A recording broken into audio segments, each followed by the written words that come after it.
በስመ አብ ወወልድ ወመንፈስ ቅዱስ አሐዱ አምላክ። ጳላዲዮስ።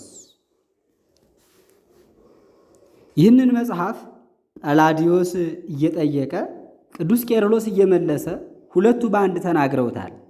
ሲጠይቀውም በንስጥሮስ ተገብቶ ጠይቆታል። ተጠራጥሮ ነውን ቢሉ አዎን እንዳይጠራጠርማ የበቃ የነቃ ደግ ሰው ነው ብሎ ቅዱሳን የተጠራጠሩ መስለው ይጠይቃሉ። ነገራቸውን በነገራቸው ለማስላት ሐፂን ለሐፂን ያበልሆ ብረት ብረትን ይስለዋል እንዲል ሀገሩስ ወዴት ነው ቢሉ የእስክንድርያ ሰው ሆኖ በዚያውም ላይ የቅዱስ ቄርሎስ ደቀ መዝሙር ነው ይላሉ። ለሮም በቅኝ ገዢው የአስተዳደር ስርዓት መሰረት ሶስተኛ ከተማ፣ ለቅኝ ተገዢዋ ለሶርያ ደግሞ ዋና የመናገሻ ከተማ የነበረችው ቅድመ ልደተ ክርስቶስ በ300 ዓመተ ዓለም ገደማ የተመሰረተችው ኋላም በዘመነ ክርስትና ለሊቁ ቅዱስ ሳዊሮስና ለሌሎችም አበው ሊቃነ ጳጳሳት በመንበረ ጵጵስናነት ስታገለግል የቆየችው የአንጾኪያ ሰው ነውም ይላሉ። በሮም ምዕራባዊ ክፍል የምትገኝ ዋና በቆስጠንጢኖስ ዘመነ መንግሥት የተመሰረተችው ለሊቁ ቅዱስ ዮሐንስ አፈወርቅና ለሌሎችም ሊቃነ ጳጳሳት መንበረ ጵጵስና የነበረችው የቁስጥንጥንያ ሰው ነውም ይላሉ። በቴዎዶሲዎስ ዘያቢ በታላቁ ቴዎዶሲዎስ ዘመነ መንግሥት ይሩማሊስ የሚባል ሊቅ ተነስቶ እየዞረ ዜና አበውን ይጽፍ እንደነበረ እርሱም በቴዎዶሲዎስ ዘይንስ በታናናሹ ቴዎዶሲዎስ ዘመን መንግሥት ተነስቶ ወኬደ ምዕተ ወስሳ አይጉረ ይለዋል። 160 ሀገሮችን ዞሮ በሕይወት ያሉትን ከቃላቸው ጠይቆ የሞቱትን ከመጽሐፋቸው ተመልክቶ ዜና አበውን ጽፏል። በዚህ ልማድ ወደ ቅዱስ ቄርሎስ መጥቶ የምስጢረ ተዋህዶን ነገር ጠይቆት መልሶለታል። የተረዳውን ሰናየ ትቤ አማነ ትቤ ማለት መልካሙን ተናገርክ እውነቱን አልክ ይለዋል። ያልተረዳውን ያልገባውን ደግሞ ፈፎ እፎ ማለት እንዴት ምንኛ ይለዋል። ይህ መምህርና ደቀ መዝሙር ተከራክረው ፍሬ ነገሩ ሳይጻፍ በአትራኖስ እግረ ረግፎ እንዲቀር የቀረ አይደለም። ማኔ ቴቄል ፋሬስ ባረፍተ ቤት ተጽፎ እንደተገኘ በፈቃደ እግዚአብሔር ተጽፎ ተገኝቷል። አንድም እርሱ ጽፎታል። ምዕራፍ 1 ክርስቶስ አንድ አካል አንድ ባሕሪ እንደሆነ የእስክንድርያው ሊቀ ጳጳሳት ቅዱስ ቄርሎስ የተናገረው የድርሳን መግለጫ ይህ ነው። ቄርሎስ እንዲህ አለ። የቅዱሳት መጻሕፍትን ምስጢር ማን የሚጠግበው የለም። ይልቁንም ጥበብን የሚያስቡ የሚያድን እውቀትን በልቡናቸው ገንዘብ ያደረጉ ሰው የሚድን ከእግዚአብሔር አንደበት በሚወጣ ቃል ነው እንጂ በእንጀራ ብቻ እንዳይደለ ተጽፏልና። የእግዚአብሔር ትምህርት የልቡና ምግብ ነው። መንፈሳዊ ህብስትስ የሰውን መንፈሳዊ ኃይል የሚያበረታ ነው። በመዝሙር ውስጥ ተጽፎ እንደሚገኘው ጳላዲዮስ እንዲህ አለ። በጎ ነገርን ተናገርክ። ቄርሎስ እንዲህ አለ። የመናፍቃን የአሕዛብ ፈላስፎቻቸው መምህሮቻቸው በኃይላቸውን ያደንቁልናል። ይልቁንም በእነርሱ ዘንድ የመምህራቸው ባህል የተወደደ ነው። በሚያሳንፉ ነገሮቻቸው ይከራከራሉ፣ በባህላቸው ትምክህትም ይታበያሉ። ሐሰታቸውንም በመለኪያ በመስፈሪያ ይከውናሉ። በእነርሱም ዘንድ ያለውን ምንምን የእውነት መወደድ የሌለውን ነገራቸውን ያገናሉ። በእውነት በእግዚአብሔር ከምናምንባት ከቀናች ሃይማኖት የተነሳ ይታመማሉ። ብፁዕ ቅዱስ ጳውሎስ እንደተናገረ ልቡናቸው ከንቱ ሆነ፣ ጥበብ የሌለው ልቡናቸውም ደነቆረ። የሚፈላሰፉ መስሏቸው ሰነፉ። የማይለወጠውን የእግዚአብሔርን ጌትነት በሚለወጥ በሰው አምሳል ለውጠው የሚንቀሳቀስ እንስሳንና የዋፍን አመለኩ። ጳላዲዮስ እንዲህ አለ። እውነት ነገርን ተናገርክ። ዳግመኛ ስለ እነርሱ በነቢዩ በኢሳይያስ አድሮ እግዚአብሔርን አላወቁትም ብሎ ተናግሯል። ልባቸው እንደ አመድ ዝርው ነው፣ በሥራቸውም ይበድላሉ። ቄርሎስ እንዲህ አለ። የሊህ የፈላስፎች ነገራቸው እስከዚህ ነው አለ። ክህደት መናገርን የሚወዱ ግን የተነቀፉ ናቸው፣ በእግዚአብሔር ከሚገኝ ክብርም የተለዩ ናቸው። መመጠን መወሰን ከሌለው አንደበታቸው ኃጢአትን አስፍተው የሚናገሩ ሰዎች ከአሕዛብና ከክህደታቸው ጋር ይቆጠራሉ፣ በትዕቢታቸው ተሰነካክለዋልና። ዳግመኛም ከእነርሱ ይልቅ ሰነፉ። የተለየች ሃይማኖትን ከተቀበሉ ጀምሮ እውነተኛውን ሃይማኖት አውቀው ወደ ኋላ ከሚመለሱ የእውነተኛውን መንገድ ባያውቁ በተሻላቸው ነበር። ውሻ ወደ ትፋቱ እንዲመለስ ሪያም ታጥባ ወደ አዛቧ እንድትመለስ ተብሎ የተነገረው ይህ ምሳሌ ደረሰባቸው፣ ተገባቸው። ደፍረው በክርስቶስ ላይ የተናገሩትን ነቀፌታዎች ገንዘብ አደረጉ። እንደ ቀበራርት ቁጦዎች ናቸው፣ ሆምጣጦች ናቸው። ክርስቶስ ስለ እነርሱ የሞተላቸው መንጎች ምዕመናንን ይከባሉ፣ የእርሱ የሆኑትን ሁሉ ይነጥቃሉ። ገንዘባቸው ያይደለውን ለራሳቸው ደርበው ያበዛሉ፣ በራሳቸውም እስራትን ያጸናሉ። ስለ እነርሱ አብዝተን የተናገርነው እውነት ነው፣ ከእኛ አልነበሩምና በእውነት ከእኛ ተለዩ። ምዕራፍ 2 ጳላዲዮስ እንዲህ አለ። ነገሮቻቸው እንደዚህ ያሉ መናፍቃንን ማወቅ እንደምን በቻልን ነበር። ከእነርሱም ወገን ያለ እውቀት የእግዚአብሔርን ተቀዳሚ ተከታይ የሌለው አካላዊ ቃልን ከጌትነት ክብር የሚያጓርዱታልና ከእግዚአብሔር አብም አንድነት ያጎድሉታልና በባሕሪም ከእርሱ ጋር አንድ እንደሆነ አያምኑትምና ከአባቱ ጋር ትክክል የሚሆን እርሱን ከአባቱ ጋር ባለ ባሕሪ አያከብሩትምና ከእነርሱ መሃልም በክህደት ስሞቻቸው የተጠሩ አሉ። በእርሷ በክህደት ጎዳናነት ይጓዛሉ። በሞት ወጥመድ በመቃብር ቁልፍ ተይዘው ተቀዳሚ ተከታይ የሌለው የክርስቶስን የሥጋዊ ምስጢር አጉድለው ያናውጣሉ። ከቀደሙት መናፍቃን ጋር አንድነት ክህደታቸውን ያድሳሉ፣ ያጸናሉ። አስቀድመን በክህደት ግብር የጠራናቸው ሥጋን ከመዋሃዱ አስቀድሞ የእግዚአብሔር አካላዊ ቃልን ከጌትነት ክብሩ ያዋርዱታልና በክህደታቸውም ጠፍተዋልና። እሊህ ለክህደት የሚገዙ የሚጮኹ ሰዎች ለሰው ጸጋ መስጠትን የሚወድ እርሱን ሥጋን ከተዋሃደ በኋላ ይከራከሩታል፣ ይገስጹታልም። የቀናውን ሃይማኖት አያስተምሩም። ሰው መሆኑን ራሱንም ለሞት አሳልፎ መስጠትን ለምን እሺ በጎ አለ ብለው እያሰቡ የባሕርይ አምላክ ሲሆን ከአባቱ ጋራም በዙፋን አንድ ሲሆን ከፍጡራን ጋር መመላለስንም። ቄርሎስ እንዲህ አለ። እውነት ነገርን ተናገርክ፣ ነገር ግን የተለየች መንፈሳዊት መጽሐፍ እውነቱን ተናግራ የሁለቱንም መናፍቃን አእምሮ ማጣት ትዘልፋለች። ውሸትና ቅዠት የሆኑ የሁለቱንም ነገሮች ታስረዳለች። በቀናች ሃይማኖት መጽናናትን ግን በእኛ ያለውን ምስጢር ተዋህዶ በረቂቅ አይነ ልቡና መረዳትን ለለመዱ ሰዎች ታስረዳለች። ያለ እውቀት የመድኃኒታችንን ሥጋዌውን የሚክዱ አላውያን ብለህ የጠራሃቸው እነማን ናቸው? እመረምርህ ዘንድ በወደድኩ ነበር። ስለዚህ በብዙ እንደምታዝን ገልጠህልኛልና። ጳላዲዮስ እንዲህ አለ። መልካሙን ነገር ተናገርክ፣ ለእግዚአብሔር የሚገባ ቅንዓትን ቀናሁ። በዚህም ብዙ አዝኜ በእጅጉ ተቆረቆርኩ። ነገሮቻቸውን ሲለዋወጡ አስተውዬ በተቀበልናት ሃይማኖት ላይ ክህደትን ያንጸባርቃሉና በአዲሱ ከይሲ ላይ በተገኘ የክህደት ትምህርት ባሕርያቸውን ለውጠዋልና በመንፈስ ቅዱስ ያልተማወቀ ክፉ ጥፉ የሚሆን የአይሁድን ክህደት በደነቋቁርቱ ሰውነት ላይ ያስገቡ። ቄርሎስ እንዲህ አለ። አዲስ ከይሲ ማን ነው? በእውነተኛ ሃይማኖት ላይ የትኞቹን ክህደት የተናገረ ነው? እየጠየቅኩህ በጎላ በተረዳ ነገር ንገረኝ አለ። ጳላዲዮስ እንዲህ አለ። አዲስ ከይሲስ ክፉ ጥፉ አንደበቱ በክህደት መርዝ የሰከረች ነው አለ።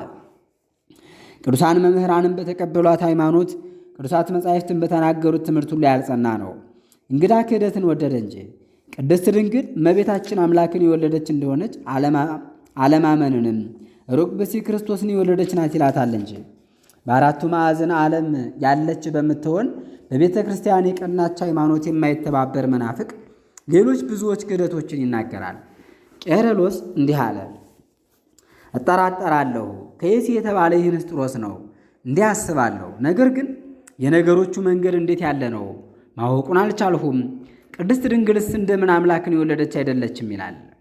ጳላዲዮስ እንዲህ አለ። አምላክ አካላዊ ቃልን አልወለደችም ብለው ነዋ።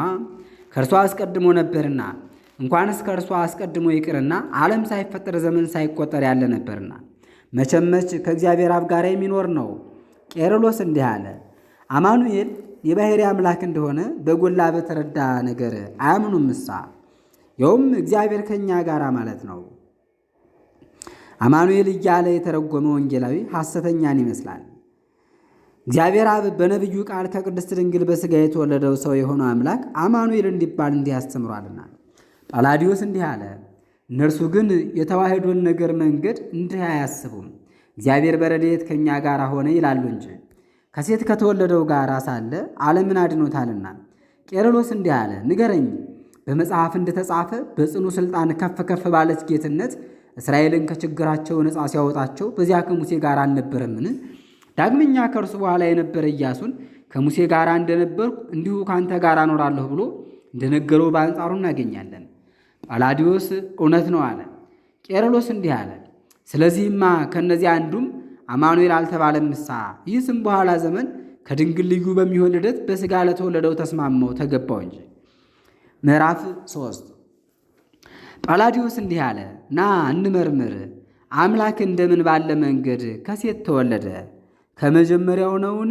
ወይስ አካላዊ ቃል ከእርሷ ከድንግል ሕልውናን ገንዘብ አድርጎ ነውን? ቄርሎስ እንዲህ አለ። ክፉ ጥፉ ከምትሆን ሙቀተ ጸጋ ከሌላት ክህደት ልቡናህን አርቅ። ይህ ነገር ድፍረት ነውና ተቀዳሚ ተከታይ የሌለው የአካላዊ ቃል ባሕሪ ጥንተ ተረክቦን ከድንግል ገንዘብ አደረገ ማለት ወዳልተባለ የክህደት ጎዳና የተመለሰ በክህደት የታመመ ልቡና ድፍረት ነውና ከእርሱ ከባሕሪው በማይመረመር ልደት ተወልዶ ከወለደው ከአብ ጋራ በአምላክነት ለዘላለሙ ይኖራል እንጂ። እንዴት እንደምንስ ባለ ነገር ሰው ሆኖ በእኛ ራያ እንደተገለጠ በጎላ በተረዳ ነገር ሊያውቁ ከወደዱ ሰው ሆኖ እንደምን በምን ሥራ ተገለጠ? ክቡር ወንጌላዊ ዮሐንስ አካላዊ ቃል ከአዳማዊ ሥጋ ተዋህዶ በእኛ ላይ አደረ። ለአባቱ እንደ አንድ እንደሆነ ልጅ ያለ ክብሩን ተቀዳሚ ተከታይ የሌለው የአካላዊ ቃል ክብር እንደመሆኑ ክብሩን ፍጽምት ጸጋን ቅንነቱን አየን ብሎ አስተምራል። ጳላዲዮስ እንዲህ አለ። አካላዊ ቃል ሥጋ ሆነ ካሉማ አካላዊ ቃል ባሕሪውን ትቶ ቀድሞ ከነበረበት ጌትነቱ ተለየ። ቄርሎስ እንዲህ አለ። ይህስ ብላሽ ነገር ተረት ነው፣ ከሃይማኖት የተለየ ልቡና ያመነጨው ክህደት ነው። አካላዊ ቃል ሥጋ ሆነ ብሎ በተናገረ ጊዜ ሚጠትን ውላጤን እንደሚናገር ይመስላቸዋል። ጳላዲዮስ እንዲህ አለ። አዎ ከቅዱሳት መጻሕፍት ምስክርን አምጥተው ነገራቸውን ያስረዳሉ። የሎጥ ሚስት ተለውጣ የጨው ደንጋይ እንደሆነች ተነገረ ይላሉ። ዳግመኛም በሙሴ በትር ተነገረ ይላሉ። ወደ ምድር እንደ ጣላት እባብም እንደሆነች ይህ ሆነ የተባለው በመለወጥ ነው። ቄርሎስ እንዲህ አለ። እግዚአብሔር አንባ መጠጊያችን ነው እያሉ በሚያነቡ ጊዜ ዳግመኛም ለሴት ልጅ አንባ መጠጊያ ሆንኸን በሚሉ ጊዜሳ እንጃ ስለዚህ ምን ይናገራሉ? ወይስ ሆነ በማለት ባሕሪውን ለቀቀን? ባሕሪውን ለቆ በመለወጥ ተመልሶ ቀድሞ ባሕሪው ያልነበረውን አንባ መጠጊያ ሆነን? ጳላዲዮስ እንዲህ አለ። መለኮትን ተለወጠ ማለት ሐሰት ክህደት አይደለምን? መለኮትስ ቀድሞ ከነበረበት ከባሕሪው የማይመለስ የማይለወጥ ነውና እርሱ ለዘላለሙ ጸንቶ ይኖራል፣ ምንም እንኳ አንባ መጠጊያን ሆነን ብለው ቢጠሩትም። ቄርሎስ እንዲህ አለ። ፍጹም እውነት የቀናም ነው። ተለወጠ ማለት ወይም መለወጥን ለመለኮት መመሰል ድፍረት ክህደት እንደሆነ አስተውል። ያ ሆነ ማለት በሌላ ምስጢር ነው እንጂ በውላጤ አይደለም። ውላጤ ለመለኮት ሊነገር አይገባምና። ጳላዲዮስ እንዲህ አለ። በባሕሪው መለወጥ መመለስ የሌለበት ሲሆን አካላዊ ቃል ሥጋ እንደሆነ እንደምን እንናገራለን? እርሱንም እንጠብቅለታለን። ቄርሎስ እንዲህ አለ። በሁሉ ወገን አዋቂ የሚሆን የክርስቶስ የረቂቅ ምስጢሩ አስተማሪ እንደ ራሴ የወንጌላት ትምህርቶች መልእክተኛቸው የሚሆን ጳውሎስ በእግዚአብሔር አብ መልክ ባለ በኢየሱስ ክርስቶስ ሁላችሁም እመኑ እያለ ይህንን ይተረጉማል። ከእግዚአብሔር አብ ጋራም የተካከለ የሰውን ባሕሪ በመንጠቅ አይደለም፣ ራሱን አዋርዶና የተገዥን ባሕሪ ገንዘብ አድርጎ ነው እንጂ። ሥጋንም ተዋህዶ በአክሊለ ሦክ በተቀበለው መከራ በሰው አምሳል ሆኖ ራሱንም አዋርዶ ነው እንጂ እስከ ሞት ደርሶ ታዛዥን ሆነ። ሞቱን በመስቀል የሆነው ነው።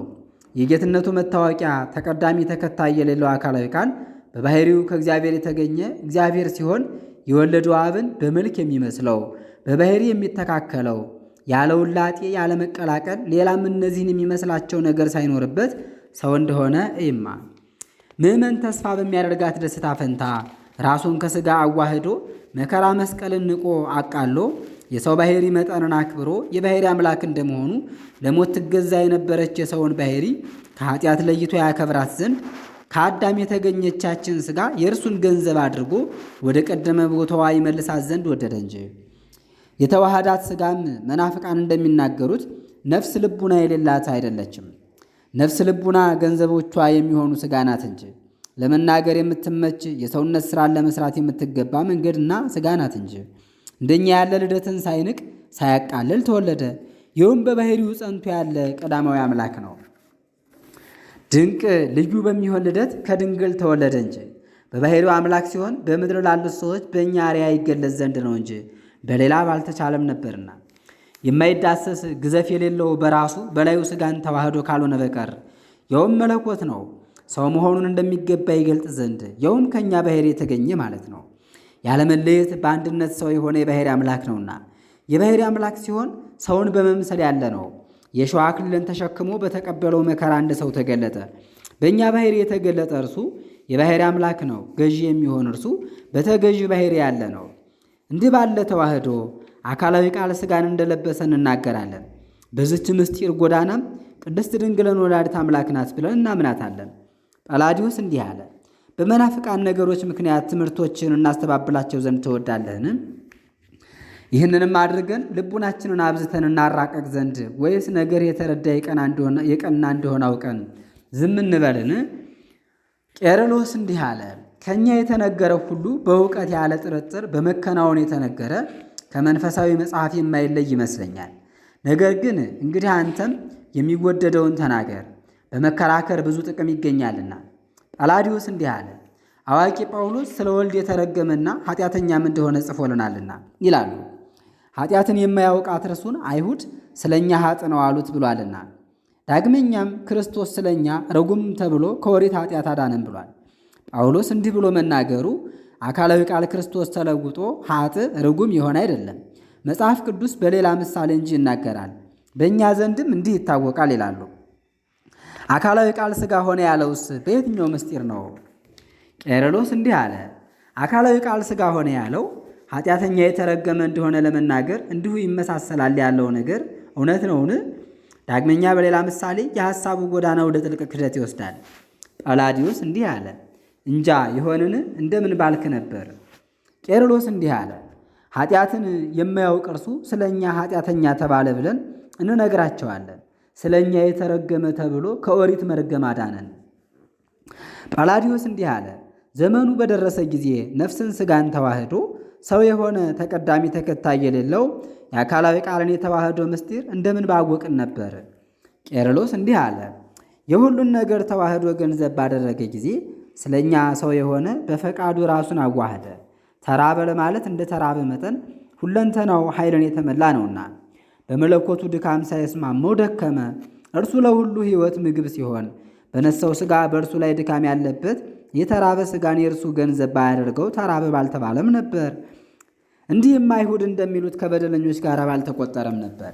ኃጥ እንደተባለ በዚህ መንገድ እንናገራለን። ሥጋን ባይዋሃድ ኖሮ ስለ እኛ በመስቀል በተሰቀለ ጊዜ ርጉም ባልተባለም ነበር። ያውም ለሰው የምትገባ ልደትን ከቅድስት ድንግል በተወለደ ጊዜ ስለ እኛ እንደኛ ፈጽሞ ሰው ሆነ ማለት ነው። ጳላዲዮስ እንዲህ አለ። እኔም ከአንተ ተባበርኩ የቀናች ሃይማኖትን ታስባለህና። ቄርሎስ እንዲህ አለ። አካላዊ ቃል እንዲሁ ሥጋ ሆነ ያለውን ርጉም ኃጥ ሆነ ባለው መስሎ መናገር አይምሮ ማጣት ነዋ። ጳላዲዮስ እንዲህ አለ። በየትኛው የምስጢር መንገድ ነው? ቄርሎስ እንዲህ አለ። ርጉም መባሉ መርገምን፣ ኃጥ መባሉ ኃጢአትን ይሽራት ዘንድ አይደለምን? ጳላዲዮስ እንዲህ አለ። ይህንንስ እነዚያም እንዲህ ይላሉ። ቄርሎስ እንዲህ አለ። ይህ ማመሳሰል፣ ይህ ምሳሌ በእነርሱ ዘንድ እውነት ከሆነ በእሊህ አምሳለ ርጉም ኃጥ እንደተባለ አካላዊ ቃልን ሥጋን ተዋህዷልና። ዛሬም ጠይቅማ መርገምን ያስወጣት ዘንድ ርጉምን ተባለ፣ ኃጢአትን ይሽራት ዘንድ ኃጥን ተባለ። ስለ እነዚህ ቃል ሥጋ ሆነ ይሉ ዘንድ ይህ መንገድ በጉላ በተረዳ ነገር ሥጋን ያጠፋ ዘንድ ሥጋን ሆነ ወደ ማለት ያደርሳል። ሥጋውን የማትጠፋ የማትለወጥ እንደምን አደረጋት? ሥጋውን በአምላክነት ክብር አክብሯታልና። ሞት ባመጣው በመለወጥ ትኖር ዘንድ አልተዋትምና። የአዳም ትእዛዝ የመተላለፍ ፍዳ በእኛ ላይ ሲጸና ሥጋ የማይለወጥ የእርሱ የእግዚአብሔር ገንዘብ እንደሆነች መጠን የእርሱ ገንዘብ አደረጋት። በሞት ጊዜ ከሞት ከጥፋት አራቃት። ጳላዲዮስ እንዲህ አለ። ቅንነትን አደረግክ። ምዕራፍ 4 ቄርሎስ እንዲህ አለ። ቅዱስ መጽሐፍ እንዲህ ብሎ የተናገረበት አንቀጽ አለ። የቀደመው ሰው የውም አዳም ነው፣ ሕይወት ባላት ነፍስ ኖረ። ዳግማዊ አዳም ግን የውም ክርስቶስ ነው፣ በመለኮታዊ ሕይወት ሕያው ነው። እንዲህ ርጉም በተባለ ጊዜ መርገምን እንዳራቀ፣ ኃጥ በተባለ ጊዜም ኃጢአትን እንደሻራት፣ እነሆ እንዲሁ ማሕየዊ መለኮት ነፍስን ሆኖ ኃጢአት የሚስማማት ነፍስን አስወገደ።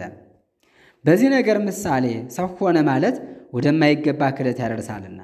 እንዲህ ሲናገሩ እኛ አካላዊ ቃል ሥጋ እንደሆነ ርጉም ኃጥ በሆነበት አምሳል የአካላዊ ቃልን ፍጽምት የምትሆን ተዋህዶውን ትለያለች ብለን እንናገራለን። ትለያለች ብለን እንናገራለን። በአምሳል እንጂ አካላዊ ቃል ሥጋ ሆነ የሚለውን ባልተቀበሉ ጊዜ ይህ ሁሉ የተዋህዶ ምስጢር ያለ ዋጋ ቀረ። ክርስቶስም አልተወለደም፣ ሞቶም አልተነሳም። በቅዱሳት መጻሕፍት የተነገረውም ትምህርት የለም። ሃይማኖትስ ወዴት አለ? ተዋህደ ብለን የምናስተምረው የሃይማኖት ምስጢርስ ወዴት አለ? ካልሞተስ የሙታን ተስፋቸው እግዚአብሔር አብ ከሙታን ለይቶ እንደምን አስነሳው? በሥጋስ ካልተወለደ እንደምን ሞተ? ክርስቶስን ካልተነሳ ቁጥር ወደ ሌላት የሕይወት ክብር የምታገባቸው የጻድቃን ተስፋቸው የምትሆን ከሙታን ተለይቶ መነሳት ወዴት አለች? የተለየች ሥጋውን ከደሙ ጋር በመቀበል የምትገኝ የሥጋ ትንሣኤ ወዴት አለች? ጳላዲዮስ እንዲህ አለ። አምላክ እንደመሆኑ ዓለም ከመፈጠሩ በፊት ያለ ሲሆን በኋላ ዘመን ከድንግል በሚሆን በሥጋ ባደረገው ልደቱ እንደተወለደ የሚታመን አካላዊ ቃል ሥጋ እንደሆነ በዚህ መንገድ እንናገራለን። ቄርሎስ እንዲህ አለ። ፈጽሞ እውነት ነው። ከብቻዋ ከኃጢአት በቀር በሥራው ሁሉ በእኛ አምሳል ተገኘ። አዋቂ የሚሆን ጳውሎስ በሁሉ ያለ ምስጢሩን የመሰከረ ነው። ልጆች በሥጋ በደም አንድ ናቸውና እርሱም በዚህ መሰላቸው እያለ በሞቱ የሞት ሥልጣን ያለውን ይሽረው ዘንድ ያውም ዲያብሎስ ነው። ባለ ዘመናቸው ሁሉ ሞትን በመፍራት የተገዙትን ሁሉ ያድናቸው ዘንድ የተዋህደውን ሥጋ ከመላእክት ባሕርይ አልነሳውምና ከአብርሃም ዘር ነሳው እንጂ።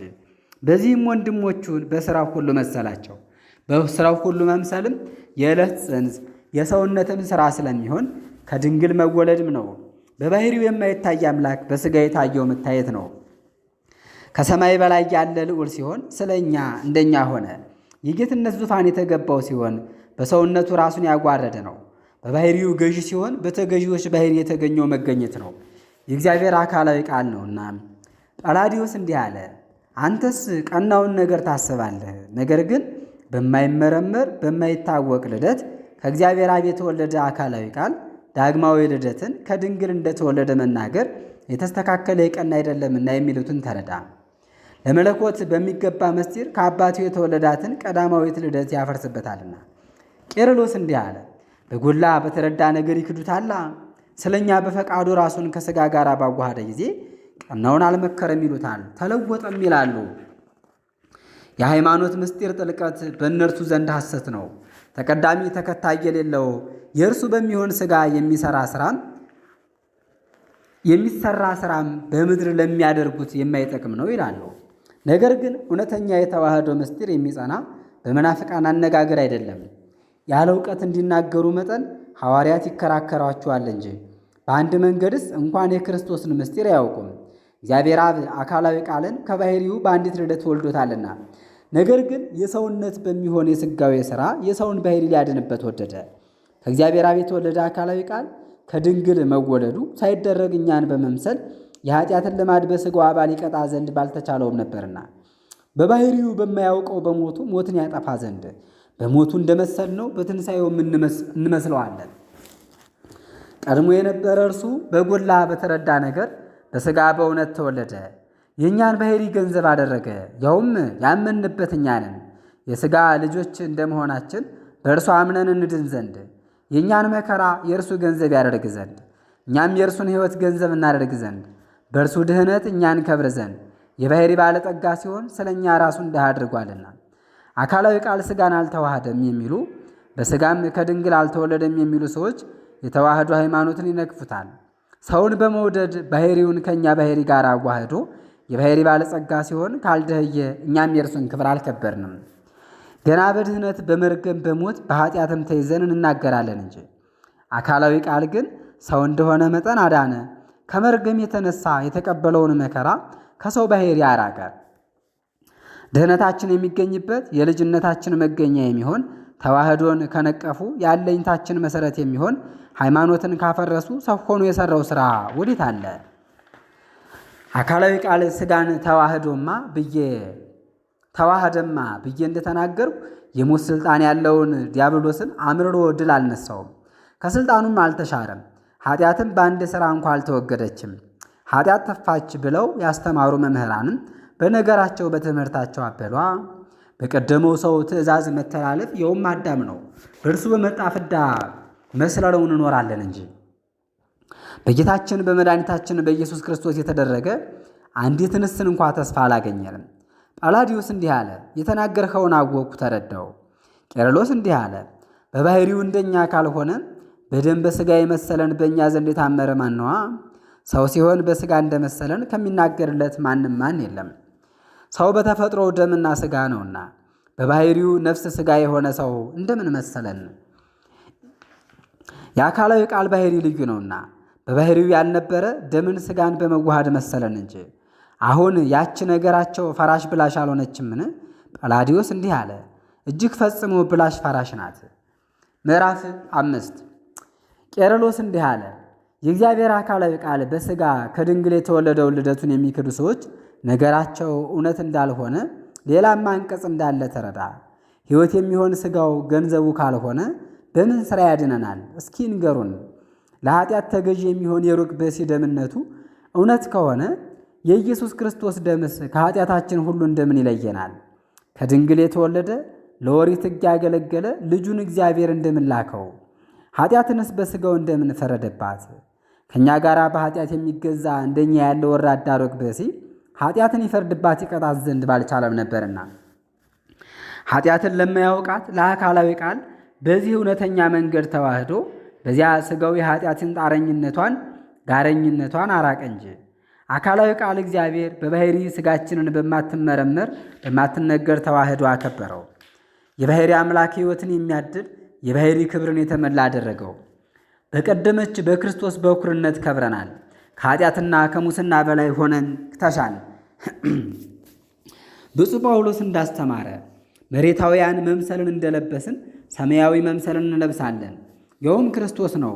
ሰማያዊ ሰው ግን የተባለ ክርስቶስ እንደሆነ ይታወቃል። ሥጋው ከላይ ከሰማይ የወረደ ሆኖ አይደለም። አካላዊ ቃል የባሕሪ አምላክ ሲሆን ከሰማይ ወርዶ በእኛ ባሕሪ ተገኝቷልና ሰማያዊ አለ እንጂ። ይኸውም ከእርሷ ነፍስን ሥጋን ተዋህዶ በሥጋ ከድንግል የተወለደው ነው። ከሰማይ የመጣው ቀዳማዊ እርሱ ከአምላክነቱ የተነሳ በጌትነቱ ጸንቶ ኖረ። ከሰውነቱም ጋራ የሚገዛ አምላክ ነው። ብፁዕ ዮሐንስም ስለ እርሱ ከላይ የመጣው ከሁሉ በላይ የሆነ ነው ብሎ የተናገረበት አንቀጽ አለ። የሁሉ ገዢ ሆኖ ይኖራልና በተገዢ ባሕሪም በተገኘ ጊዜ በሰውነቱ የባሕሪ አምላክ ሆኖ ኖሯልና። ስለዚህ ነገር የክርስቶስ ምስጢረ ተዋህዶ በእውነት ልውጥ ድንቅ ነው። እግዚአብሔር አብ ከነቢያት በአንዱ አድሮ ለአይሁድ እናንተ ነገሬን የምታቃልሉ አስተውሉ ብሎ የተናገረበት አንቀጽ አለ። ትጠፋላችሁና አድንቁ፣ በዘመናችሁ ጊዜ የማታምኑት ሥራ ነውና። ክርስቶስ በሰውነቱ የባሕሪ አምላክ እንደሆነ የማያውቁ ሰዎች በክርስቶስ ረቂቅና ድንቅ ምስጢረ ተዋህዶ ባለማመን የማይገባውን ይናገራሉና ከፍጡራን ሁሉ በላይ የሚሆን እርሱ በእኛ የባሕሪ መጠን ተገለጠ። የማይታይ በሥራ ታየ። ከላይ ከሰማይ የመጣ እርሱ መሬታውያን በምንሆን በእኛ ባሕሪ አለ። የማይዳሰስ እርሱ ተዳሰሰ። በባሕሪው ገዥ የሚሆን እርሱ በተገዥ ባሕሪ ተገለጠ። ፍጥረቱን ሁሉ የባረከ እርሱ ርጉም ተባለ። ጻድቅ እርሱ ከበደለኞች ጋር ተቆጠረ። ነፍሱን ከሥጋው እስከ መለየት ድረስ ድኅነታችን በክርስቶስ ተደረገልን። መከራን የተቀበለባት ያ ሥጋ የሌላ አይደለምና የባሕሪ ልጅ የሚሆን የእርሱ ገንዘቡ ነው እንጂ። በእውነት እንጃ በዚህ ነገር የምትከራከረኝ አለህ? ጳላዲዮስ እንዲህ አለ፣ ፈጽሞ በምከራከርህ ገንዘብ የለም። ቄርሎስ እንዲህ አለ፣ ይህንንም ከቀደመው ጋር ተረዳለኝ። ጳላዲዮስ እንዲህ አለ፣ የተናገርኸው ምንድን ነው? ቄርሎስ እንዲህ አለ፣ ትንሣኤ ሙታንን ያሳብሉት ዘንድ ለሚሹ ሰዱቃውያን ክርስቶስ የተናገረበት አንቀጽ አለ። ሰውን የፈጠረው እግዚአብሔር ሴት ወንድ አድርጎ ፈጥሯቸዋልና የሚለውን አላነበባቸውምን? ብፁዕ ጳውሎስ ጋብቻ በሁሉ ዘንድ ክቡር ነው፣ ምንጣፉም አደፍ ጉድፍ የለበትም ብሎ ጻፈ። ተቀዳሚ ተከታይ የሌለው አካላዊ የእግዚአብሔር ቃል በእኛ ባሕሪ መገኘትን በወደደ ጊዜ የሥጋ ልደትን በሩካቤ እንደምን አላደረገም? ከጋብቻ ከመኝታ መሆንን እሺ በጅ አላለምና ሩካቤንና ወንድን ከማታውቅ ከመንፈስ ቅዱስ ግብር የተነሳ ከጸነሰች በመጽሐፍ እንደተጻፈ የእግዚአብሔር አብ ኃይሉ ከጋረዳት ከከበረች ከድንግል ነው እንጂ። አሁንም እንጂ እግዚአብሔር ጋብቻን ሳያቃልል እንደምን አብዝቶ አከበረው? ድንግል ከመንፈስ ቅዱስ የተነሳ የጸነሰችው ሥጋን ለምን ገንዘብ አደረገ? አካላዊ ቃል የባሕሪ አምላክ ሲሆን ሥጋን ተዋህዷልና። ጳላዲዮስ እንዲህ አለ፣ ከተናገርኩት ሌላ የለም። ቄርሎስ እንዲህ አለ፣ የተናገርነው ነገር ያስተማርነው ትምህርት ሁሉ እንደምን እውነት አይደለም? እንደተናገርኩ ወልድ መጥቶ ሰው ሆኗልና በበኩርነት ልውጥ ድንቅ በምትሆን በባሕሪ ክብሩ በባሕሪ ልጅነቱ ውስጥ ከባሕሪ በተገኘ ሕይወት አክብሮናልና ቀዳማዊ እርሱ ከመንፈስ ቅዱስ ግብር የተነሳ በሥጋ ተወለደ። ሀብቱ ወደ እኛ ትሻገር ዘንድ የሕይወት መንገድ እንደመሆኑ መጠን መንፈሳዊው ሁለተኛ ልደታችን ከደማዊ ከሥጋዊ ምኞት ከወንድ ፍላጎት ይሆን ዘንድ አይደለም። ልጅነትን ባገኘን ጊዜ በእውነት የአካላዊ ቃል መንፈሳዊ አምሳል ከእግዚአብሔር መንፈስ ቅዱስ ይሰጠን ዘንድ ነው እንጂ በአምሳሉ እየኖርን እግዚአብሔርን በአባትነት እንጠራዋለን። ከእርሱ የተነሳ የማንለወጥ እንሆን ዘንድ የቀደመ አባታችንን ትተነዋልና ይኸውም በፍዳ የጠፋንበት አዳም ነው። ክርስቶስም በሰማያት የሚኖር አባታችሁ አንድ ነው፣ በምድር ሌላ አባትን አትጥሩ ብሎ የተናገረበት አንቀጽ አለ። ዳግመኛም በጌትነት ክብር ውስጥ ያከብረን ዘንድ ስለ እኛ እንደኛ ሰው በሆነ ጊዜ ወደ አባቴ ወደ አባታችሁ ወደ አምላኬ ወደ አምላካችሁ ይሄዳለሁ አለ። ለእርሱ በባሕሪው አባቱ የሚሆን ሰማያዊ ነውና ለእኛ ግን ፈጣሪያችን ነው። ሁለተኛም በባሕሪው በእውነት ልጅ የሚሆን አካላዊ ቃል ፈጣሪያችሁ ለሥጋ በሚገባ የባሕሪ አባቱን ፈጣሪ ይለው ዘንድ እንደኛ ሰው ሆኗልና ለእኛም የባሕሪ አባቱን አባታችን እንለው ዘንድ ሰጠን። የእግዚአብሔር ልጆች የሆኑ ዘንድ በስሙ ለሚያምኑ ሰዎች ሥልጣንን ሰጣቸው ተብሎ እንደተነገረ የእግዚአብሔር አካላዊ ቃልን እንደ እኛ ያለ ልደቱን ከነቀፍን ይኸውም በአዋቂው በጳውሎስ መጀመሪያ መልእክት ውስጥ የሚገልጠው ነው። እንኪያ እርሱን በማመን የጸናን እኛ በማን ተመስለን በመንፈስ ቅዱስ የእግዚአብሔር ልጆች እንሆናለን? እንግዲህ በምን ሥራ የመጀመሪያውን ልጅነት ተቀበልን? ወይስ ወደዚህ ክብር ከፍ ከፍ ያደረገን ማን ነው? ጳላዲዮስ እንዲህ አለ። እነርሱም ሰው በመሆኑ የመጀመሪያውን ልጅነት ክብር እንዲህ አገኘን የሚሉ ይመስለኛል። ቄርሎስ እንዲህ አለ።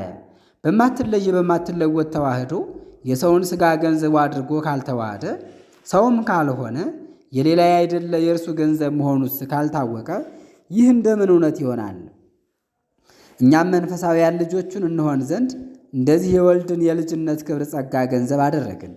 የሰው ባሕሪ በተዋህዶ በባሕሪ ክብሩ እንደከበረ ይህንንም በአእምሮ አስባለሁ። ብፁዕ ጳውሎስ ስለ እርሱ የተናገረው እውነት የቀና እንደሆነ መሬታውያን መምሰልን እንደለበስን ሰማያዊውን መምሰልን እንለብሳለን ያለውን ቀዳማዊውን ሰው መሬታዊና ኋለኛውን ሰው ከሰማይ የመጣ ብሎ የጠራበት አንቀጽ አለ። አዳም መሬታዊ እንደሆነ እንዲሁ እኛም መሬታውያን ነን። ክርስቶስም ሰማያዊ እንደሆነ እኛም እንዲሁ ሰማያውያን ነን። መሬታዊው አዳም በእኛ ላይ መርገምን የላከልንን ያህል በዚች ምክንያት መሬታውያን በምንሆን በእኛ በሥጋዊ አካላችን የኃጢአት ጉዞ ደርሶብናልና ሰማያዊ ክርስቶስን መምሰልን ገንዘብ አድርገን ሰማያውያንን ሆነ። በባሕሪው አምላክ ሲሆን ከፍጹም እግዚአብሔር ተገኝቶ ሥጋን ሳይዝ ወደ እኛ ባሕሪ ከሰማይ የወረደ እርሱ ነውና ከመንፈስ ቅዱስ ግብር የተነሳ በሥጋ በልዩ ልደት ተወለደ። እኛ ዳግም ልደት በሚሆን ጥምቀት በተሰጠን ልጅነት እንደ እርሱ ልዩዎችንና የማንለወጥ እንሆን ዘንድ። ምዕራፍ 6 ይቀጥላል። ረድኤተ እግዚአብሔር አይለየን።